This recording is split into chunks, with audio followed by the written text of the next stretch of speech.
games, but now it's time to talk about Bournemouth against Newcastle. Bournemouth, what a start to the season they've made, Owen. Yeah, I mean, Iraola's done such an incredible job. He virtually lost his whole back four.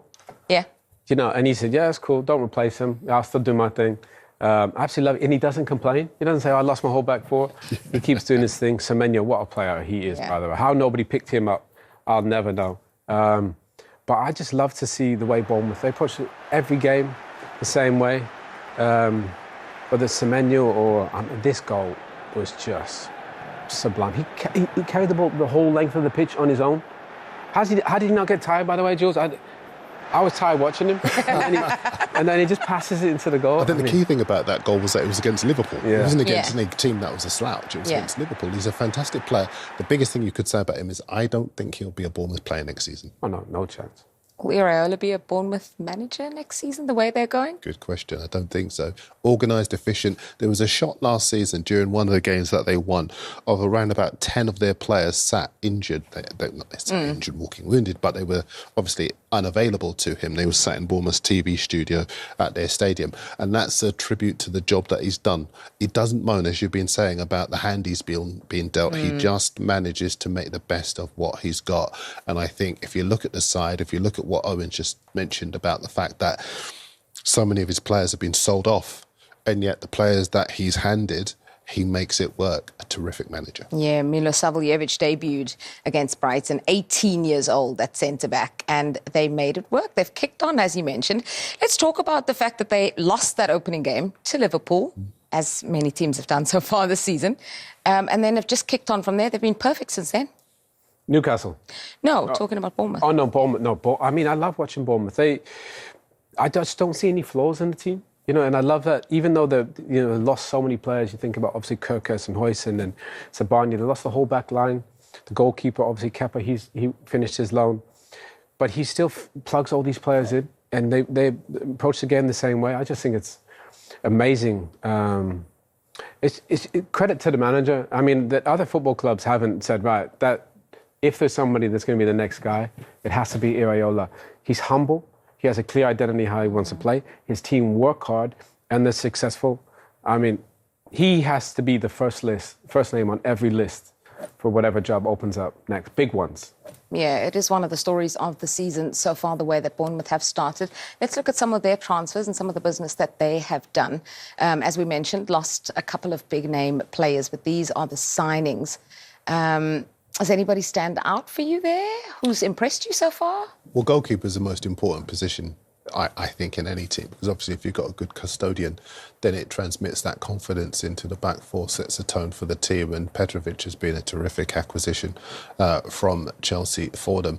And if you think about, I like Ben Gannon-Doe at Liverpool, they sell so well, doesn't he? He hadn't played that much for them, but they managed to sell him for £23 million. I already like Diakite, who's come into the back line and looked as though he could be a real player.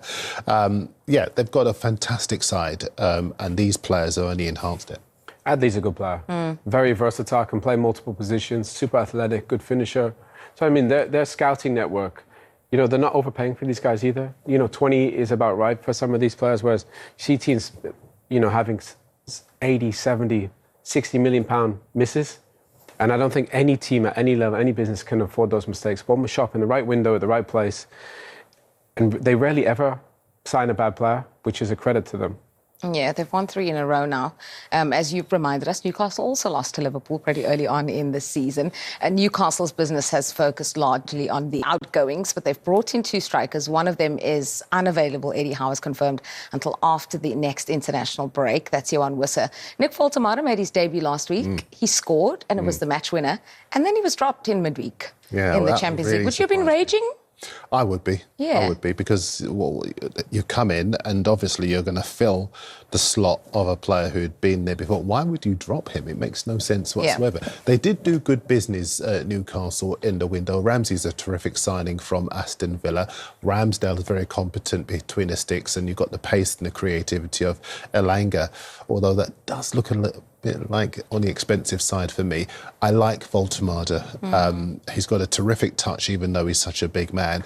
He'd scored in the he'd set up a goal for Serge Gnabry in the international break for Germany against Northern Ireland. And Voltemade scoring in his first Premier League game was exactly what Newcastle needed. They were sore from losing Isak. They were looking back in anger. And what they were able to do was embrace this new guy. And that, to me, is a reason why I was surprised he didn't start the following game, because you could have continued that feel-good factor. Well, Eddie Howe, speaking after that Champions League defeat, said it will be a psychological test to get his side ready for the game against Bournemouth. The biggest thing is it's a psychological issue rather than a physical issue, I think.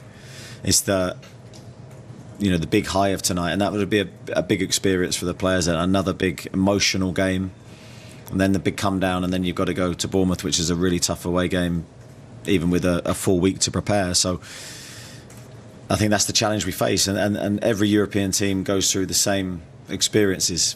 And that's why these campaigns are more difficult in the Premier League for us. So this will be the first test of that this season, and hopefully we can rise to it. Eddie, we saw flashes of Anthony Elanga, what he can do for you tonight. Presumably you would want him to be building on that, because that's his strength, what we saw in abundance tonight. Yeah, I thought he did well tonight. I think he was an absolute threat in the game. He's put in one lovely cross, I think, for Anthony Gordon to have that chance early in the game. I think you could see his strengths, his pace, his direct running. I thought defensively and off the ball he was fine. He's acclimatising to that role that we ask him to do. So I'm very pleased with him. I think he's going to be a very, very useful player for us this season. And certainly I think he's made an impressive start, and I think there's a lot more to come. Yeah, back in the Champions League, and now they have to balance domestic football and European football. What's that like? And how do you think Eddie Howe does that? It's hard. I mean, especially for the players. You think if you only got one Premier League game, you got a week to prepare for that. If you got Champions League, then you got to start prepare. You play Wednesday, you got to prepare Tuesday. You got to rest from the Premier League on the Sunday. There's only one day in between Monday where you're not really doing anything. So I thought they played brilliant against Barcelona. Marcus Rashford just had a little bit of magic, but I thought Elanga was amazing. He absolutely tore Barcelona to shreds. Gordon had a couple of chances, played as a false nine, which he does really well. I think Voltemade didn't play just because it was Barca and they were going to have so much of the ball, and then he had big spaces to transition. So I liked the way Eddie set the team up. I thought they played really well. And I like the signings of Voltemade and Vissa. I know they lost Isak, but with Ramsey, even Thiaw, the young German centre-back they got from Inter, he's a fantastic player. They signed some really good players, and I think Newcastle are going to have a fantastic season.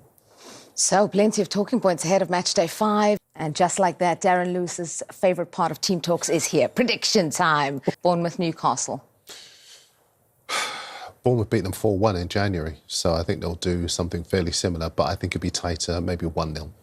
Yeah, tight game. And again, difficult for Newcastle midweek against Barca. They'll be tired, but I think they'll find a way to, with the squad that they have, to get a point, 1-1.